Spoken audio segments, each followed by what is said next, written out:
Thank you. I'd like to invite this afternoon's speakers to join us for the panel discussion. Thank you, Heidi. That was wonderful, and a break from the slides was appreciated. Also, while our speakers are getting seated, if I could remind you to please fill out the surveys that have been put in front of you. This is going to help us plan for next year and also get a little bit of insights from you as our audience. And again, I want to thank those of you who have stayed here till the end. I know we're running a little bit over, but I think you will all agree with me that this has really been a very eye-opening event and something that will give us a lot to build on. And if there's any questions, please come up to the microphone. And I'd like to start off with a question for all of you, and this is somewhat selfish because we're in the process of writing a grant that helps oncologists better communicate with newly diagnosed AYA cancer patients. And we realize that there's a big gap between what oncologists may know and perceive about AYA patients recently diagnosed with cancer. So I'd like you each to give me some sense as to what, if you were able to talk to an oncologist who was getting ready to see an AYA patient who had recently been diagnosed with cancer, and let's assume that this is an oncologist like most oncologists who really doesn't have much experience with the AYA population. Based on each of your perspectives, which is quite different, what advice would you have for that oncologist getting ready to see that patient? Okay. Let's start in the middle. Let's start in the middle. I think it's important, actually, regardless of the specialty, whether it's oncology or other specialties, I think it's important for, whether it's pediatric specialist or whether it's adult specialist, that they have a sense of the issues that we were talking about, sexuality issues, all of the psychosocial issues in adolescents and young adults, either through some of their own training or then collaboration with an expert in either adolescent health or young adult health, to be getting that total picture and not just the little box of young adults, as Heidi was talking about, sexuality and many other topics that I think have to be addressed and make that person comfortable in bringing up those issues that they're worried about. I think I would say that you have to be willing to meet them where they are. And to do that, you have to find out where they are. So it takes time. Sometimes it takes a lot of time, and you have to be willing to spend that time to learn about where they are. And a first meeting is just the beginning. You're not going to achieve everything in a deep relationship and a trust and understanding in that first meeting, but you should walk into it with the general knowledge of adolescents and young adults in general about where they are in their developmental frame, and then talk to the specific individual and find out where they fit. You know, a 19-year-old mom of 3 kids is going to be very different from a 32-year-old grad student who lives at home with their parents. It's not always the age. You have to find out about that person and where they are, and then meet them. Yeah, I agree with all that. I think that's very important. And one of the things that I've learned from all this is that you have to involve the support system, including the families, and everybody has a different support system. And I've realized that there's a difference between 18 to 24 and over 24-year-old patients. And so anyway, involve the families, involve the support system, and really take that extra time to talk to your patients. I think that's a big one. It's definitely a different population.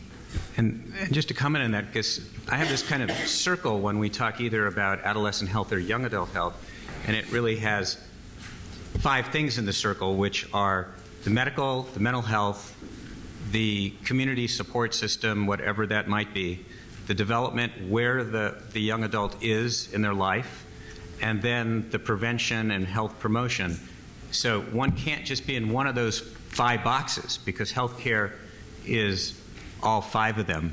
And I really agree with the concept of this kind of where somebody is and giving time over time. I always joke with people about internal medicine. When I was a resident, you would have to see somebody at 12 o'clock at night. By 8 in the morning, you're taking this 55, 60-year-old, and you have to package them and tie a bow and present on rounds. And that's going to be the solution. You've solved it in an hour. And it takes more time with that. It takes more time to get to know the person and to get them to establish a relationship with you. Stu? So, as many people know, there's been a lot of attention recently to the issue of transition of care from the pediatric to the adult realm. And I'm talking about patients who might be diagnosed with a disorder during their pediatric age that carries them over into the adult age and transitioning them. And a lot of discussion about the different worlds or the paradigms of care that exist on the pediatric side versus the adult side. The pediatric side being more bringing programs and support to the patient and family, and the adult side being more giving them the information, but a lot more initiative needs to happen on the part of the adult. So now we're talking about diseases that occur in that transition zone, a lot of them in that transition zone.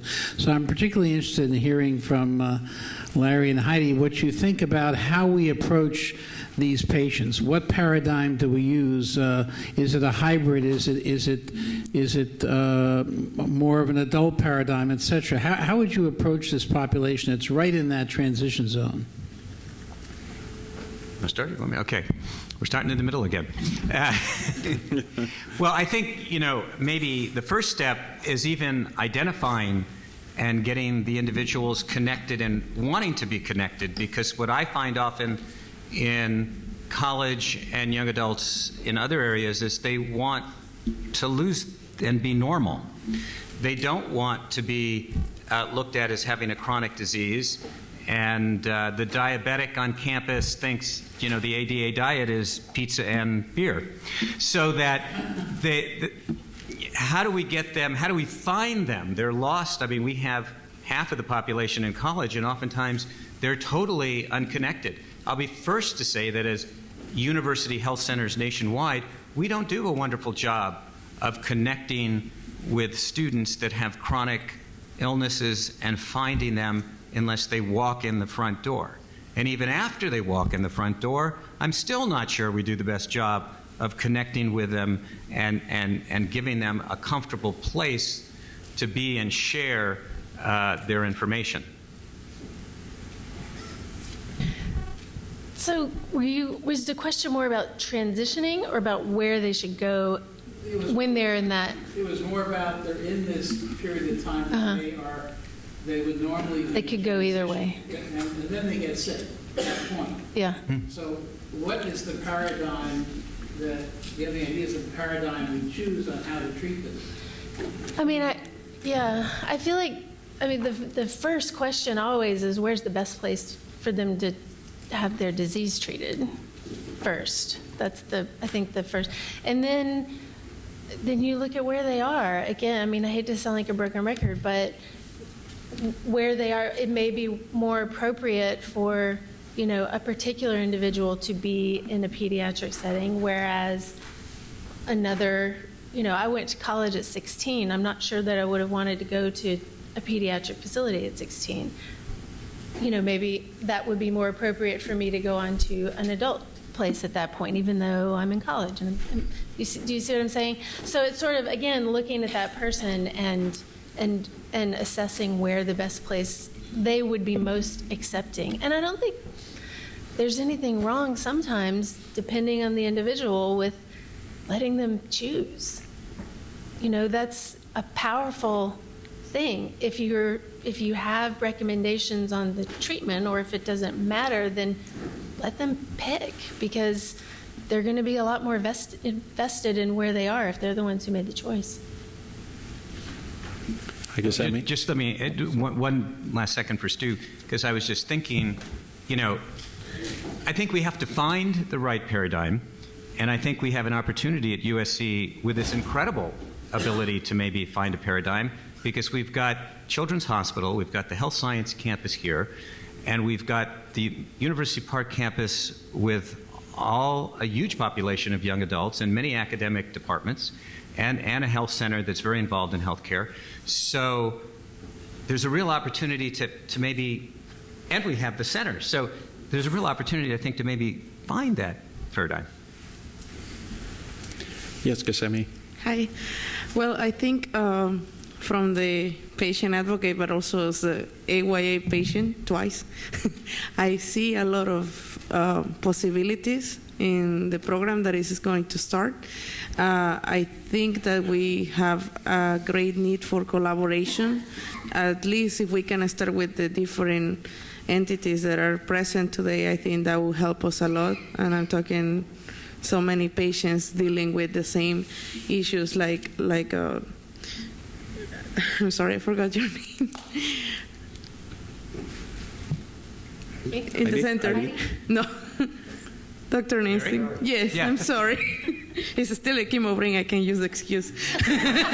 But so like he was saying, you know, it's important that we have this involvement, and that it was not like a one thing, like just treating the AYA oncology patients as the medical aspect of that, but like the psychosocial aspect of that, which is extremely needed and important. And in that psychosocial part goes the sexuality issues too, which are also important.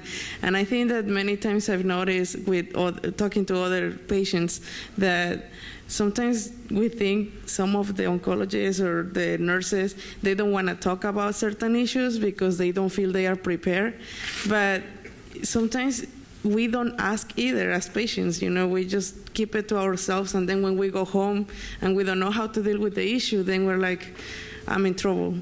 And it's kind of like leaving the information out there for you before you ask as a patient. I think that's the part I feel we need more work on when we prepare these kinds of programs. Yeah. Thank you.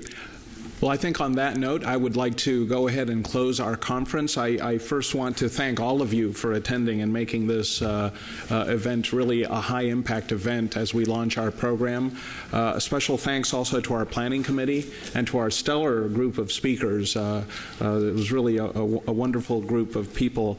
And then, of course, I want to thank the Stroud family for their very special and immeasurable contribution to this symposium. And also thanks to additional people that have helped with the planning: Danielle Barr, Kristen Rasmussen, Tad Feeks, and Ashley Arayan. And again, most importantly, all of you for coming. Thanks again, and have a great weekend.